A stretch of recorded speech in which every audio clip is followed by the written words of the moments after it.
Have you ever heard of a goddess who lives beneath the icy ocean, her fingers turning into sea creatures, her hair tangled with the souls of the drowned? This is the story of Sedna, the sea mother of the Arctic, a tale whispered by the wind across glaciers and passed from elders to children for generations. Long ago, in a village nestled against the frozen sea, there lived a young woman named Sedna. She was quiet, intense, and beautiful in a way that made people uneasy. While others her age were marrying and starting families, Sedna remained alone. Suitors came from nearby and faraway villages, bringing gifts and boasting of their strength, but she turned them all away. Some said she was too proud, others believed she was cursed. But Sedna was simply waiting for something beyond what she could see. Her father, a skilled hunter who loved her deeply, grew worried. In their world, survival depended on community, on bonds. He tried to persuade her, to remind her of the importance of family and tradition, but Sedna refused to marry just for duty. She dreamed of more than what the tundra could offer. She longed for freedom, for something unknown. One day, a stranger arrived in the village. He wore a heavy hood and cloak, his voice was soft, almost melodic, and he told stories of a land where the snow melted into green valleys and warm breezes touched the skin. He promised Sedna a life of comfort, far from hunger and cold. Something in his voice stirred her, awakened her restlessness. For the first time, she said yes. Despite her father's unease, Sedna climbed into the stranger's kayak and left her home behind. They traveled for days over open water. As they moved further from the land she knew, the skies darkened and the winds grew colder. When they reached the island that was to be her new home, it was not as promised. The ground was jagged rock, the wind howled without pause, and not a tree or flower could be seen. Then the man removed his hood. He was not human at all, but a bird spirit in disguise. His eyes were sharp, his feathers black and glossy, and his wings spread wide when he revealed his true form. Sedna had been deceived. The bird spirit did not hurt her, but he did not love her either. He brought her raw fish and left her alone for hours, sometimes days. The island was barren and lifeless, her heart filled with regret and sorrow, but there was no way back. Far away, Sedna's father began to have troubling dreams. He heard her voice calling out to him through wind and water. He carved a kayak and set out into the unknown sea, guided only by instinct and hope. The journey was brutal, the waves high and punishing, but he did not stop. Eventually, he reached the island. When he saw his daughter, her eyes tired but still burning with spirit, he pulled her into his arms. Without a word, they set off together, rowing hard against the tide. But the sea does not forget, and the bird spirit was watching. The kayak cut through the freezing waves, Sedna and her father side by side, the wind biting at their skin. Behind them, the island grew smaller, ahead, only water and uncertainty. Sedna held tight to the sides of the kayak, her breath short with fear. Her father's eyes were fixed on the horizon, but his grip on the paddle was trembling. Something in the air had shifted, the sea was waking. The cry came first. A sharp scream, like ice cracking across a lake, the skies darkened.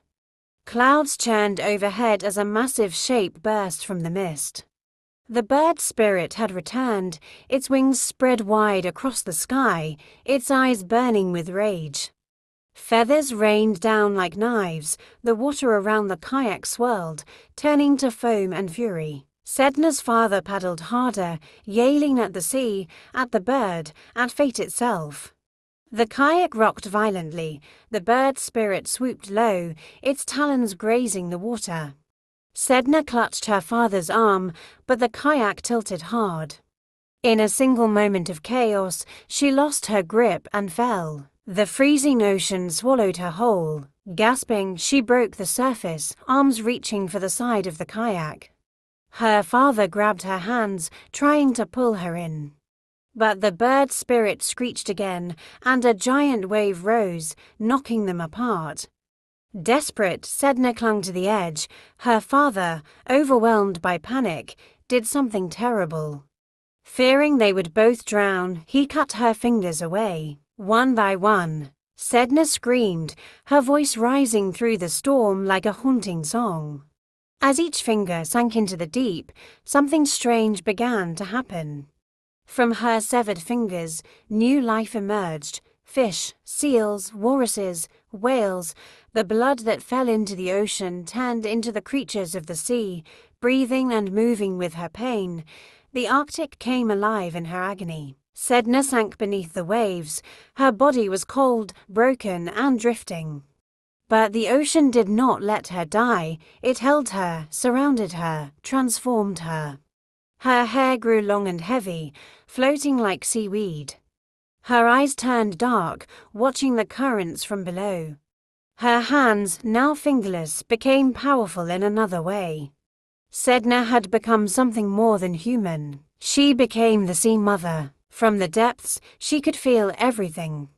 The migration of whales, the songs of seals, the hunger of villages on land. The people still depended on her creations to live, but now they owed her more than gratitude.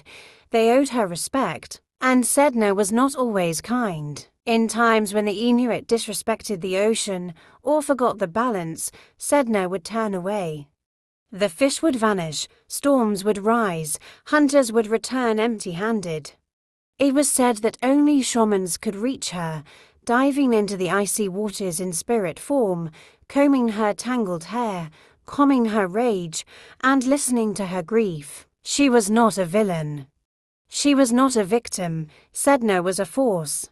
A reminder that nature is powerful and sacred, and that betrayal leaves deep marks that do not simply vanish. They say the sea never forgets, and neither did Sedna. After she became the Sea Mother, her father drifted alone in his kayak, haunted by what he had done.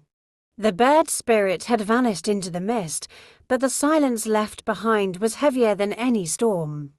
Each stroke of the paddle felt like guilt pulling at his shoulders. He returned to the village, but everything had changed. The sea no longer welcomed them. Fish were harder to find, storms came without warning. And at night, he dreamed of Sedna's eyes watching him from beneath the waves, full of pain and fury. Some say the sea took him, claiming him as payment. Others believe he vanished into the wilderness, unable to bear the weight of his betrayal. But his fate was no longer the center of the story. Sedna had become something far greater. She was no longer just a daughter, she was the ocean itself. Sedna lived in the deep, dark waters where no sunlight touched. Her hair, wild and endless, floated around her like the currents. Her hands, now fingerless, moved with power over all sea creatures. She could feel the movement of whales, the beating hearts of seals, the hunger of the people above. She had become the keeper of balance between humans and the sea, but balance demands respect. When people were careless, wasteful, or greedy, the ocean would close. Fish would vanish, ice would crack, boats would capsize. The Inuit knew this was Sedna's sorrow and anger rising. Only the Angakok, the spiritual leaders, could journey to her. In trance, they would send their spirits below the ice, diving into the dark to reach her. They found her surrounded by animals, her hair twisted with memories, her eyes deep with silence. To ask for her mercy, they first had to offer care. They combed her hair gently, slowly, singing songs of apology and gratitude. They asked for forgiveness not just for themselves, but for their people. They promised to remember her pain. If Sedna's heart softened, she would allow the animals to return. If not, the ocean stayed empty. But Sedna was not cruel. She was the memory of everything that had been taken. She was the justice of the sea. And she reminded the people that every act has a cost, that survival depends on harmony. To this day, her story is told across the Arctic. Elders speak her name with respect. Hunters offer words before entering the ocean. Children learn not just the tale, but the lesson. Sedna is not only a myth, she is a presence, a truth, a warning. And maybe her voice speaks beyond the ice.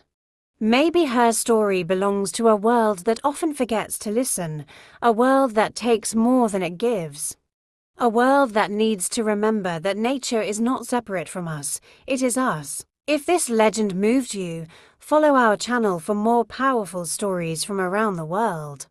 Like the video, save it, share it with someone who would love it too, and drop a comment telling us what this tale made you feel.